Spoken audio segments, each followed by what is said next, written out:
much, Garfield. Good evening, everybody. Good evening. No, man, this place is too energetic, too bright and bubbly for us to have that lame good evening. Good evening, everybody. Good evening. Now it sounds like Nestle fed you guys. All right, so it's an absolute privilege to be here. I want to thank you so much for the invitation. Garfield is just awesome. Let me just say, coming into this building is I was just so energized because it is everything that is really now hip, cool, happening. So the focus on the topic that Garfield asked me to talk about, and that the team asked me to talk about, is who is managing your career? Very apt, very important at this time. And what I want to do is to actually kind of expand on that story that Garfield told you about. So he told you that I do a lot of things I do. I don't do anything I don't enjoy. If I don't like it, I don't do it. That was a career decision I made several years ago.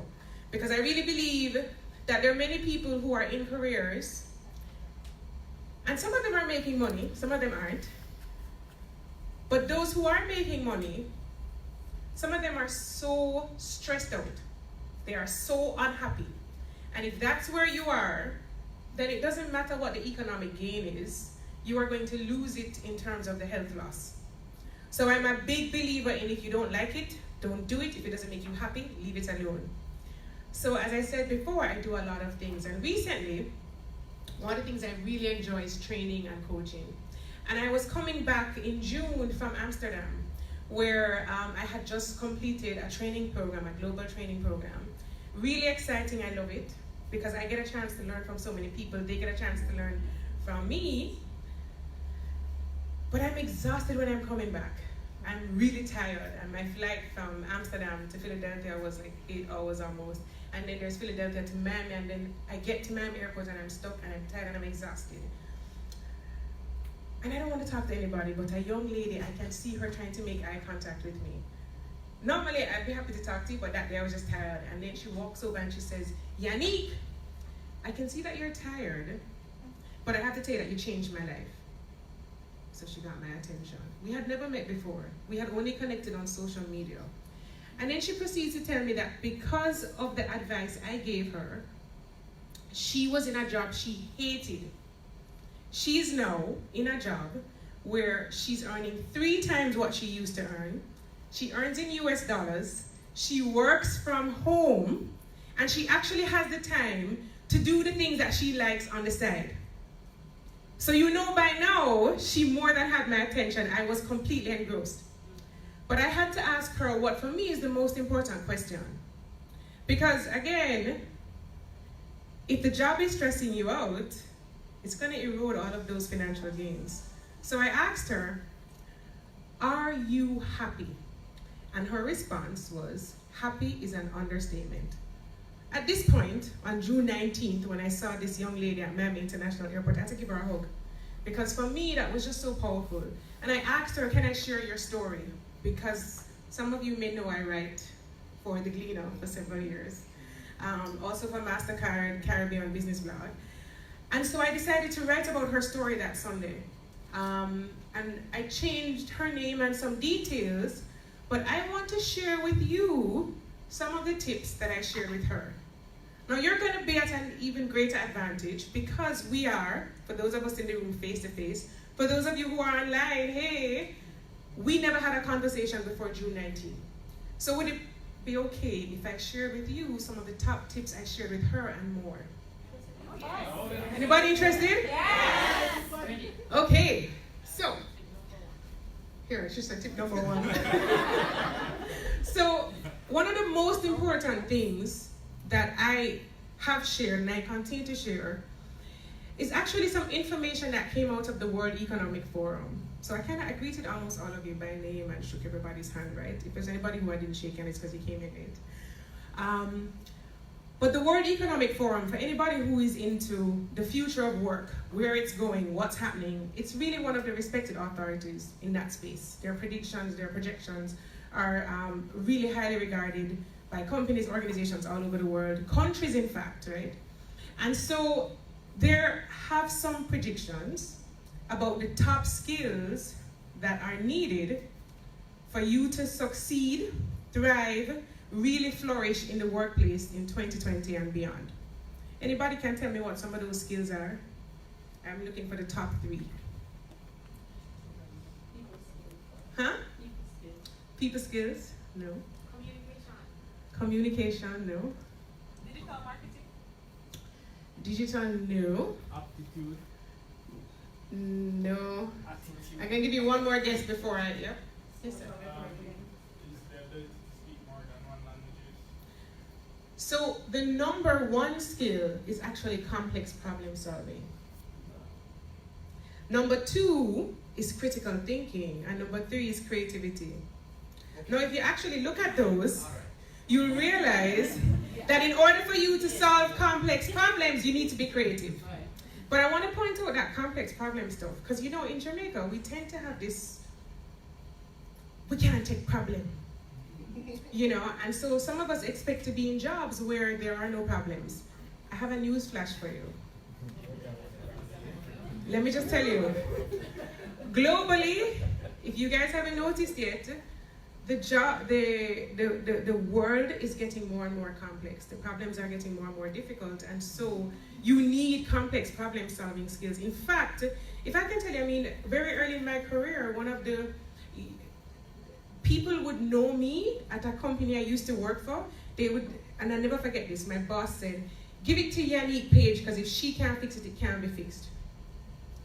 That's the level of confidence. So you really want to be known as a problem solver, and not just a problem solver, a complex problem solver. So like if you're somebody who goes into a space and all you do is you can highlight the problem, you can talk about it, it's absolutely just not something that is going to get you those opportunities. The first global team meeting I ever went into, and I'm representing the Caribbean, and I have my colleague across who's representing India, my colleague who's representing China. They treat the Caribbean as one because we're so small, right? But I'm representing the region, and I do global certifications for this organization. And I'll never forget, the team lead comes in and she says, now we know that you all have challenges in your markets. However, if you have identified a challenge for which you've not yet thought of a solution, we ask that you hold on to that, and that you share that with us only when you have thought about a solution. It was her very nice diplomatic way of saying, if you, in your own space, can see a problem, you can explain it, you identify it very clearly, but you can't stretch your mind to a solution, you're not in the right place. So complex problem solving is still number 1 in terms of those skills, that skill that you need to really flourish in the workplace.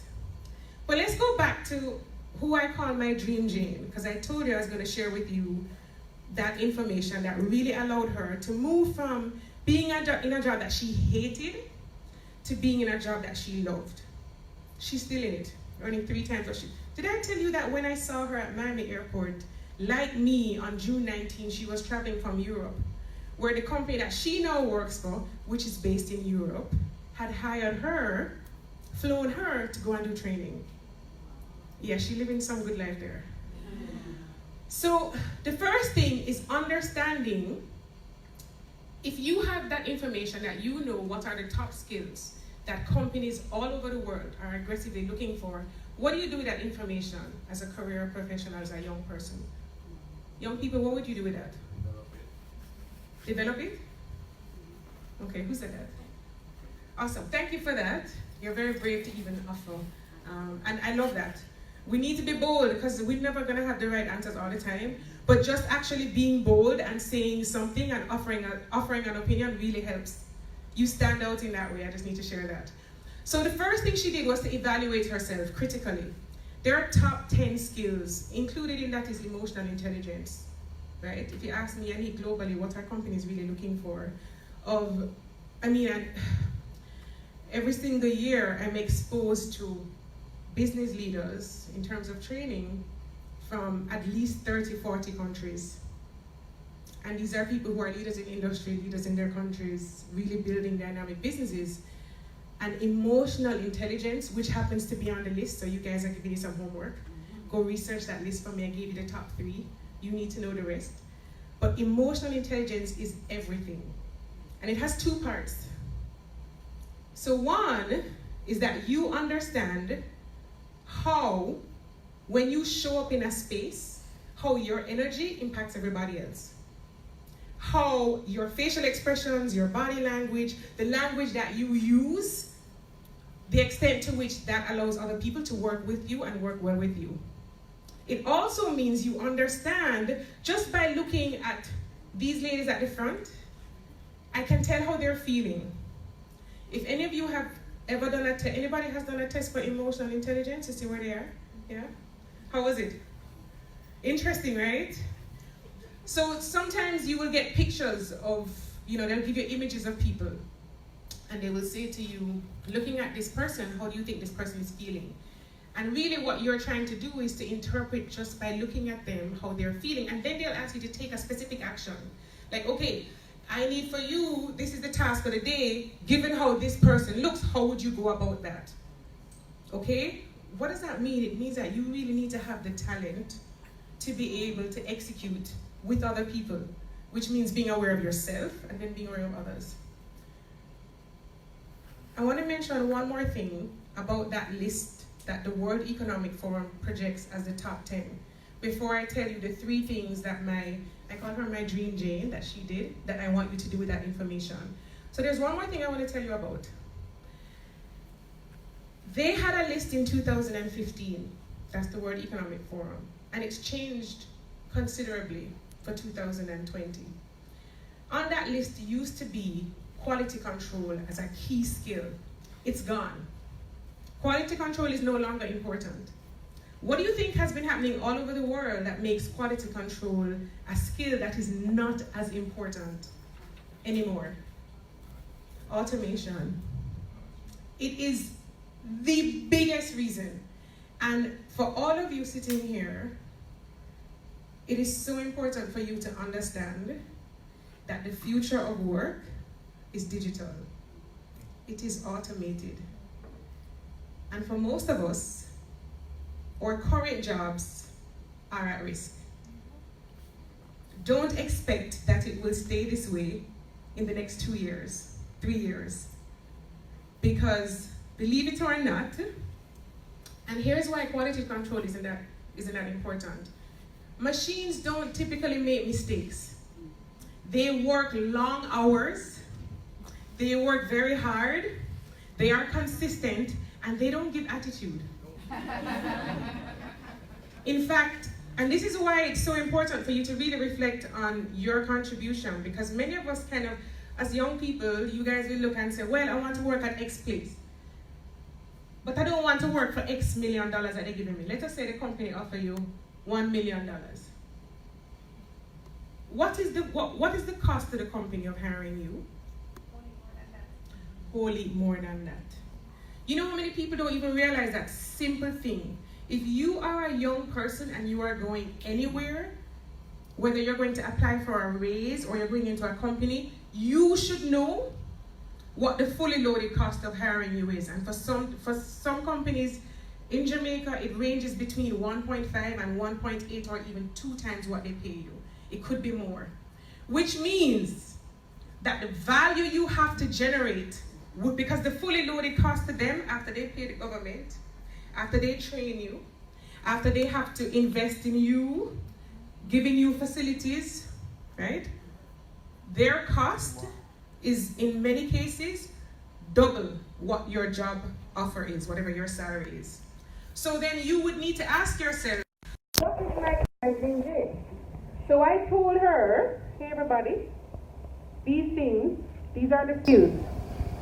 The job that she found on LinkedIn. Okay? And there are 3 things she did with the information. The first thing is that she evaluated herself on those skills. She said, okay, emotional intelligence. Honestly, where am I in that? One of the top skills is negotiation. Where am I? What do I know about negotiation? Okay? Where am I in terms of critical thinking? So you really have to assess yourself, and this is where the honesty comes in, and being very vulnerable. Because when I said, okay, I don't have emotional intelligence, then I did a test and I was like, okay,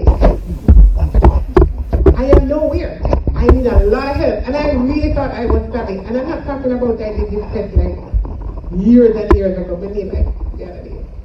You know what I mean? So she evaluated herself. She looked at all of those skills, plus the skills, because she had to actually decide that she wanted to focus on a particular area, because she had to brand herself accordingly online. And so she looked at those skills and evaluated herself. Then number two, what did she do? After evaluating herself, she then had to say, where I have a deficiency, where I have gaps, I need to get training, I need to get exposure, I need to read articles, right? And I need to bring myself up to speed. And it's not enough to just do that, because you can't just tell a company I have these skills. You need to demonstrate them, because it will be up very soon. If you can play that game and say, I can do this, in your first 3 months you're out of a job. So let's move on. So you have to be authentic, which means providing what we call proof points, everybody. You need to provide proof that you have the capacity to execute in this way. Okay? And then the third thing she did, this is the secret. Who is ready? If you apply for a job anywhere now, for most sophisticated companies, who are the HR people in here? Anybody in here HR? Okay. I'm going to give away one of the secrets. It's not HR people sitting in a room looking through your resume. They only get the top tier because typically it's software that fits your application. Do you know that?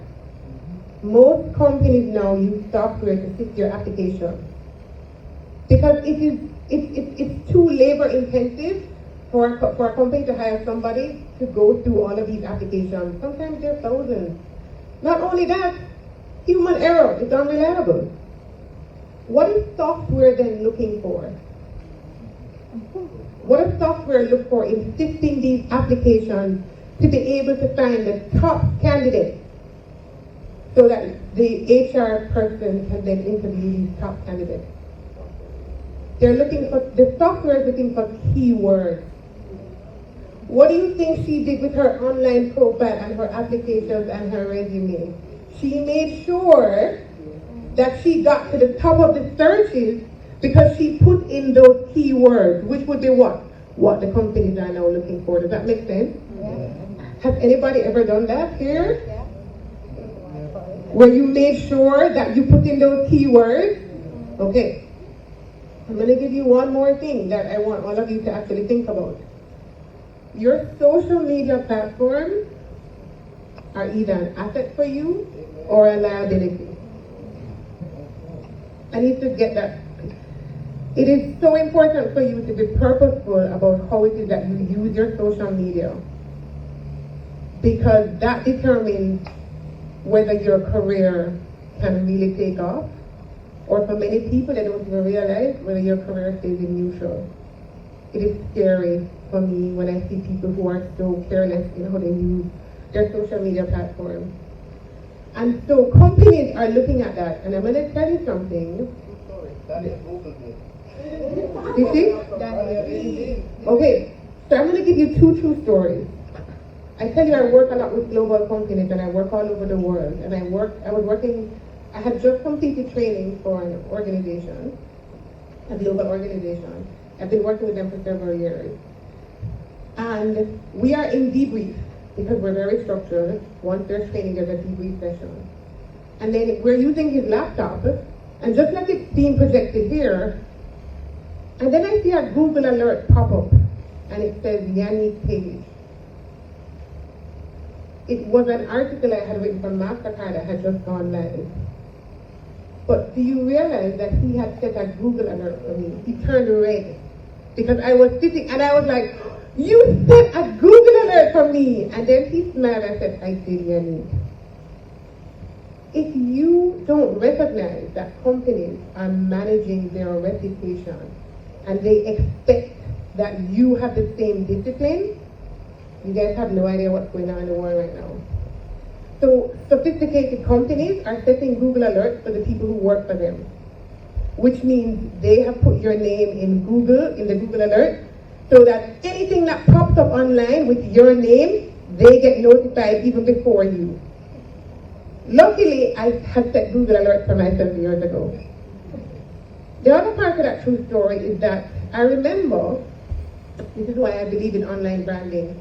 When I got an offer from a global company to write for them, I thought it was a scam because I don't know anybody there. I didn't apply for any job there. I didn't even know that they were looking for business writers. They found me because of how I branded myself online. Within 1 week, we had a contract signed, but in that, they asked me to declare all of my social media handles, including the ones that didn't have my name. So anything that is, any fake name. All right. So I need everybody to really understand that the future is digital, which means your digital footprint matters. And for many of you, it's closing doors. And you don't even realize how big those doors actually are. So those are my top tips. I have one more, which has to do with social media in terms of the future is digital, which means you need to be prepared for that. Which means many of you, I don't know how many of you know this, but Jamaica, unfortunately, our levels of productivity are just embarrassing when compared to our Caribbean counterparts, in fact the rest of the world. In most countries, Jamaica, their productivity is improving. Jamaica's productivity has been in decline for several years, several decades. And productivity means how it is that we use our time, how we use our financial resources, how it is that we use the technology and the tools available to us. The average young person now is spending 6 to 8 hours a week on social media, and all they're doing is taking selfies, editing them, posting them, just absolutely not purposeful about it. It's heartbreaking for me because in traveling the world and being exposed to people in all these different countries and seeing where their young people are, we're in trouble. So I want you to actually take that into account, how you actually use your time, the extent to which it's productive. And if you have a selfie as your profile picture, let's change that. I sent them a picture of me. If you look for me on Twitter, it's the same picture. If you look for me on Instagram, it's the same picture. If you look for me on Facebook, it's the same picture. LinkedIn, why am I using the same professional picture on every social media platform? Because that's why Nestle has a brand. That's why they have a logo. So you can easily recognize them. Does that make sense to everybody? If you do that one thing, it says to a potential employer, this person is disciplined, sophisticated, and mature about how they navigate the digital space, and they expect that you will extend that same professionalism to them and their work. I hope I've given you enough. I know they told me this is going to be interactive and I should shut up and allow you to ask some questions. And I will go on and on because I'm really passionate about it.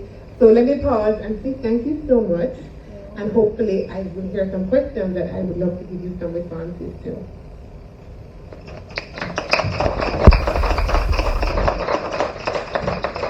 Okay guys, so I know that I was very interactive. So before I ask you guys for any questions, I'm just going to sum up a few things based on my takeaways from what Yaneek just said a while ago. So I know she spoke about the top 3 skills needed. I wrote them down because I'm hoping I have some. Complex problem solving, critical thinking, and I think the last one is me, creativity. Right? Thank you. Then she went through the importance, this is what I love this too, the importance of social media. And then understanding that the future is digital. I know I made a joke when she was talking and I said that Daniel Googled me. It's actually true. When I was coming to Nestle, I came back for the interview right before I signed and Daniel said, oh yeah, Google me, I saw some photos of you. Oh, I like the shoe you had on. Poor me, never know what shoe, but it just goes to show that after I walk through that door and I impress him or whatever it is, I can never get the job, he still has to go and do more homework. So the importance of your online branding. Be purposeful with your social media. Again, there are a lot of persons out there just taking selfies and just being very frivolous. You have to know what you want out of it for your career, for your future, and you have to brand yourself accordingly. So you have to watch the names, watch the photos. You can't have. And I'm also going to express the importance of using all platforms, not just Twitter, not just Instagram, but LinkedIn for us. in this room and for us on digital space. It's a very important tool.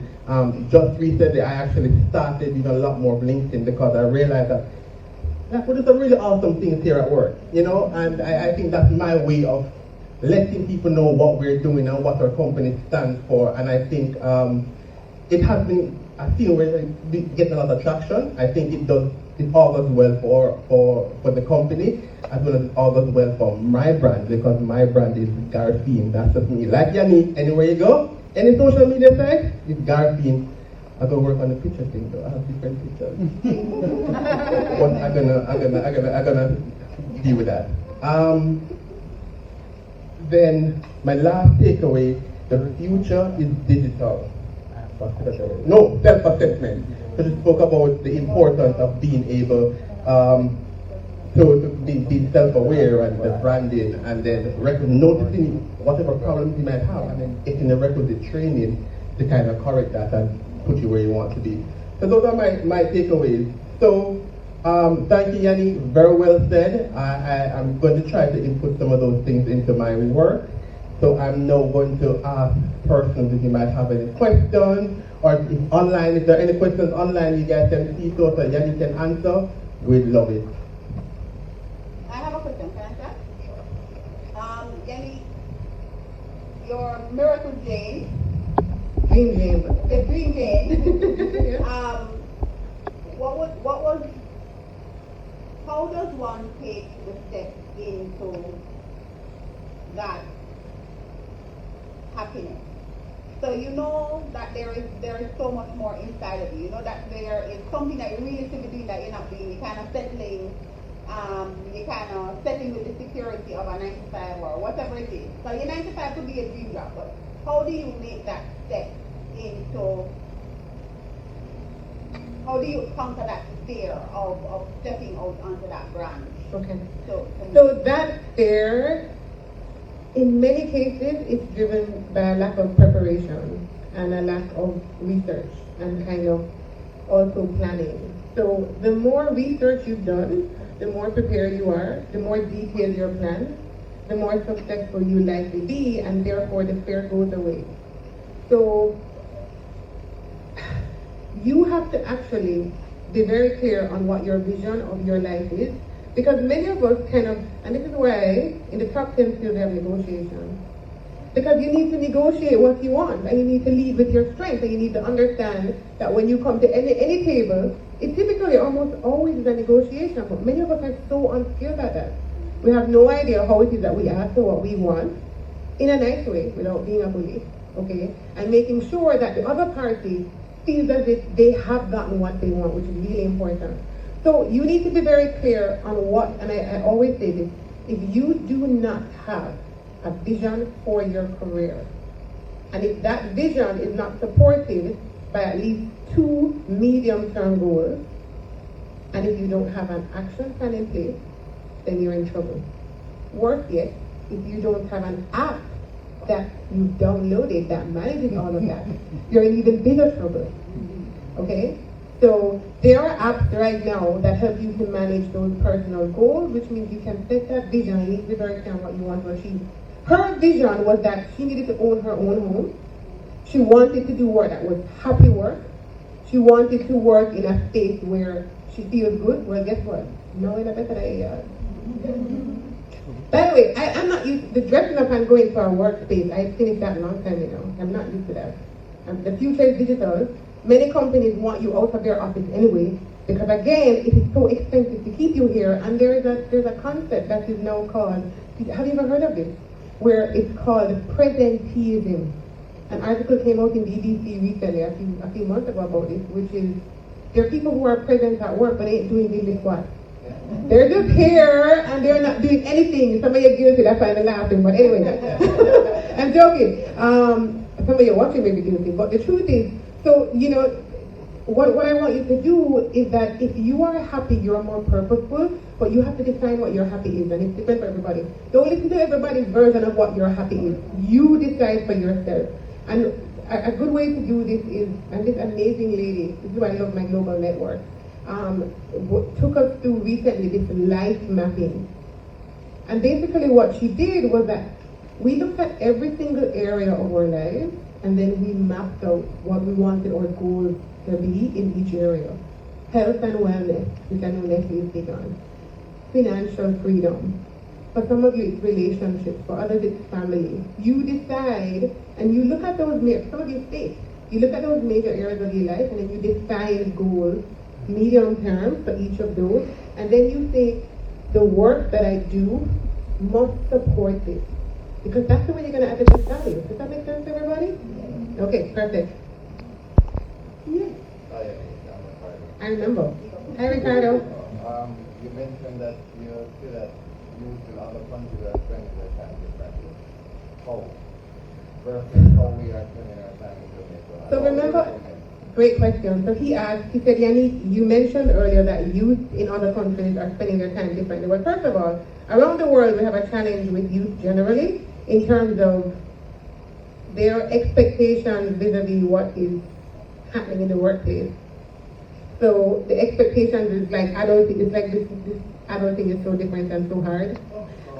What I will say is that if you follow the productivity studies, which is really helpful, you will see that they are more purposeful in how they use their time and technology. So many of you on your phones, the apps that you use the most are WhatsApp, Instagram. If I ask you what are the top productivity apps, most of you, well, I should ask, I mean not ask you. What are the top productivity apps? Alright? What's the top app for meetings in the world right now? If you on your phone that you can meet with anybody anywhere in the world. Top app. So it's actually Zoom. Zoom is one of the top ones right now. So in terms of project management, what's the top app? So these are questions that you should be able to answer because you are using your phone in that way. Unfortunately, for us, it is just telephone calls, Instagram, text, and it is not productive, unfortunately. I mean, all of you, I have LinkedIn on my phone as an app because if you know how many opportunities come through that to speak all over the world, you would be amazed. Okay, so what I want you to do is to really look at where are the opportunities and ask yourself, how am I using my time? How am I using my energy? Where am I putting my best energy? Unfortunately, for some young people, their best energy goes into the conversations online, and none of it is purposeful. So this is going to segue to my question, Do you think young people use the data that they get from the social media sites? You know, people use the Facebook, they use the Instagram, they use Twitter. But do they use it to grow themselves or compete globally, or just to make themselves better, or is it just that? I think I don't want to generalize because I've met some amazing youth who are doing things just amazing, right? So I would say, as a matter of fact, my 10-year-old son said to me recently, "Oh mom, I know how many tiles we need for this space." And I said, "How did you measure that?" And he has an iPhone, and he said, and he just pulled up his phone and said, "I use my app." So he uses, and he's 10. So let me just say that you have young people who are using technology in amazing ways and are figuring stuff out. But guys, that should scare you because if my 10-year-old is figuring this stuff out and that's the way that he's kind of navigating the world, you know we're going to, in a few years, you can't compete with him. Okay, so that should scare many of us because to be competitive, I always ask you, are you benchmarking yourself globally? That's very important. I do as a trainer, and I continue. So you can't wait on a company to invest in you. So some people, unfortunately, as Darcy said, they're not upgrading themselves. And guess why you shouldn't wait on a company to invest in you? Because this is, and for many companies, it's not a good investment to invest extensively in training young people because now you leave jobs very often and they lose their investment and the return is not what it used to be. So they know that millennials and Gen Z, some of you are job hoppers or your commitment wanes and your interest wanes. What that means is that if you're not coming, it's a disadvantage in some ways because it means that if you don't come to the table with skills that they want, they're not going to hire you.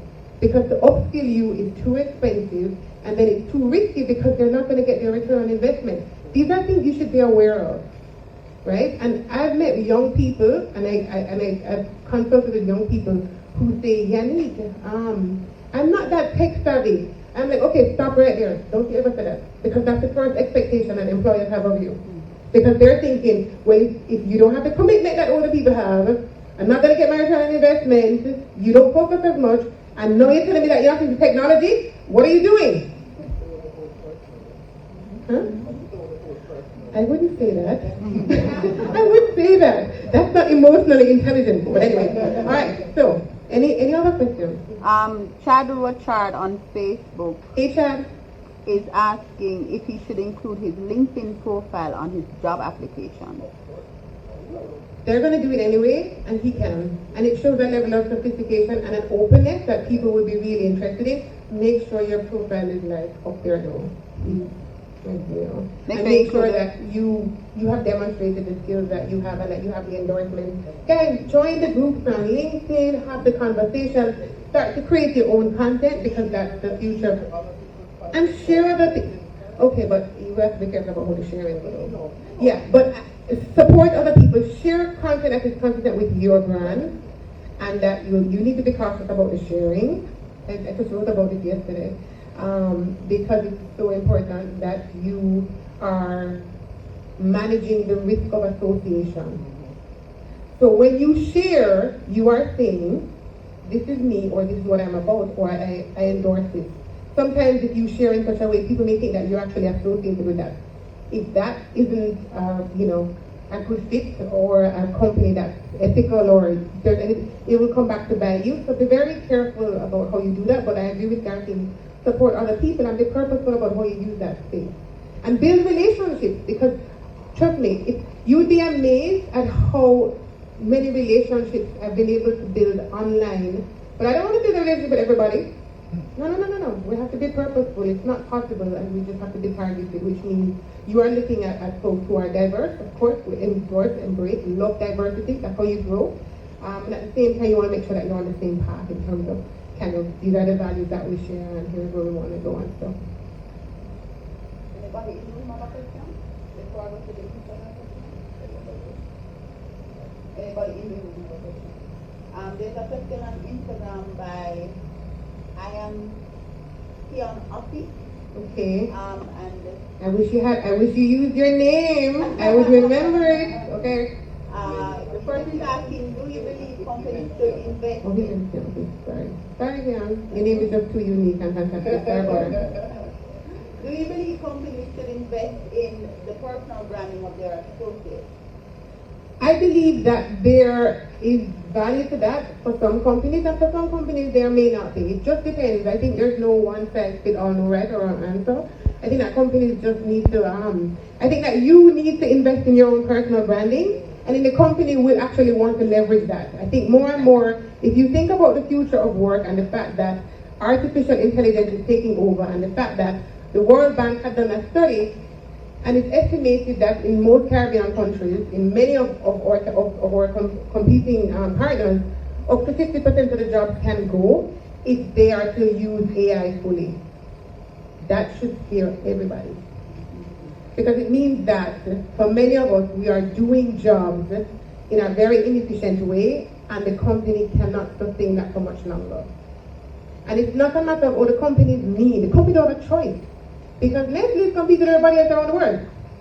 And our markets are now open. So we don't have a choice. Okay? So many of us now make our purchases online. Okay? But then we don't think about how that affects our economy and whether or not there will be jobs available for us because we're not supporting. You know what I mean? So I really think it's important for you to invest in your own personal branding. Allow companies to leverage that, and make sure that you highlight the talents that you have that are beyond the artificial intelligence. That's what will last. And you have to continue to improve yourself. Know what the top 10 jobs on LinkedIn are. Anybody ever heard about Scrum Master? Okay, I want you to Google that. Okay, it's one of the fastest growing jobs. And look at what these very fast growing jobs are. Exactly, okay? I'm not gonna tell you, go do your homework. Any other questions? Which website did you use to do your emotional intelligence thing?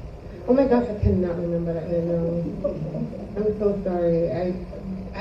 When I tell you I set aside time every day for continuing learning, it is because if I am to be best in the world, and right now for the global programs I train on, I am the lead trainer. And typically in many cases I'm the only black trainer. I'm the only Caribbean trainer. It means that you have to continue to invest in yourself to compete with the best in the world. So there's no trainer out there who should know more than me. So I invest a lot. I take a lot of time. I read a lot. I set Google alerts of things I'm interested in. And I am continuously investing in myself. Yeah. Since you mentioned reading, Daniel is always buying his new books constantly. Yes. And I know a lot of young people don't read a lot anymore.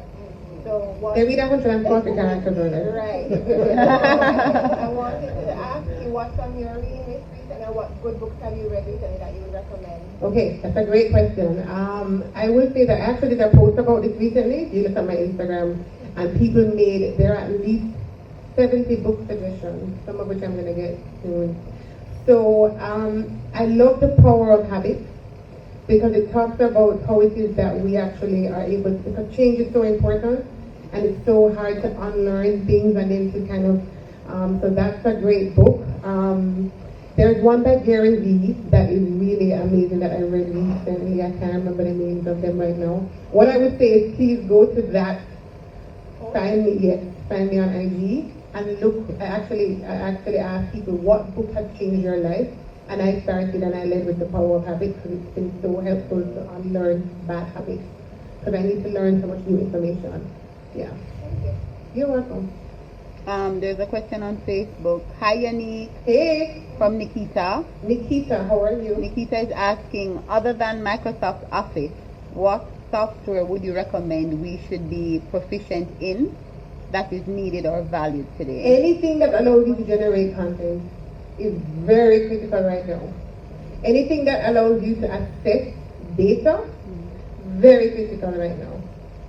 So for me, it's anything that allows you to access it, so there's so many. So, it's really important for her to look at, I would say, applications that are consistent with customer engagement, consistent with data, real-time data, being able to access that so that in dashboard format, so people can make decisions, you can make decisions, right? That's really important right now. And someone says, I really would like to work in medicine. It wasn't a question, it was just a comment. If you saw the space, you would want to work here too. Like, I was like, are they hiring this shit to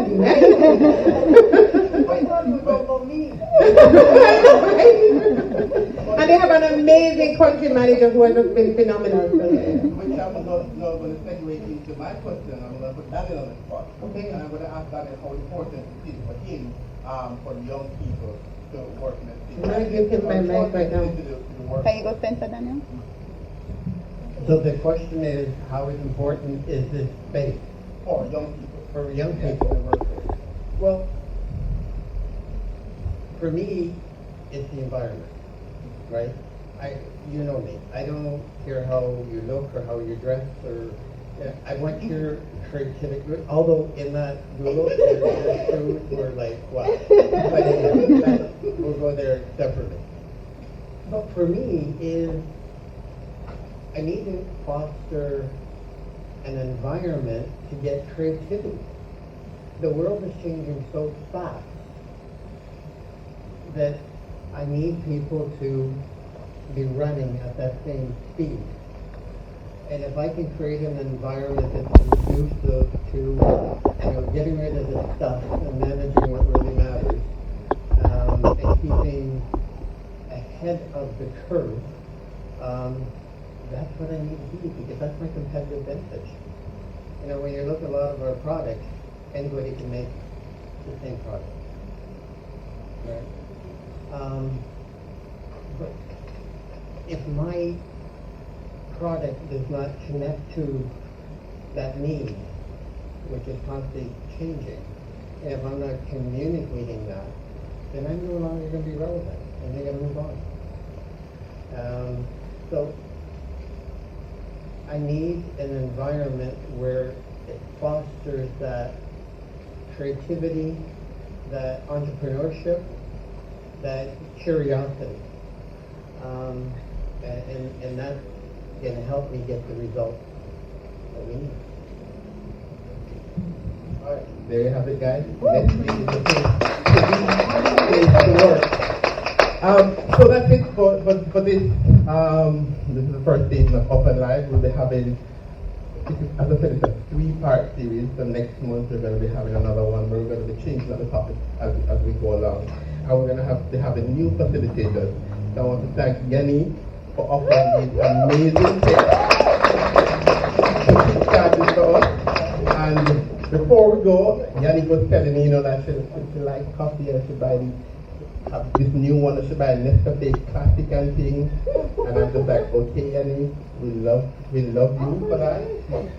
And so we give her a very amazing gift. It's not classic in there, it's a different kind of coffee, but you're gonna love it. The best one. Thank you so much.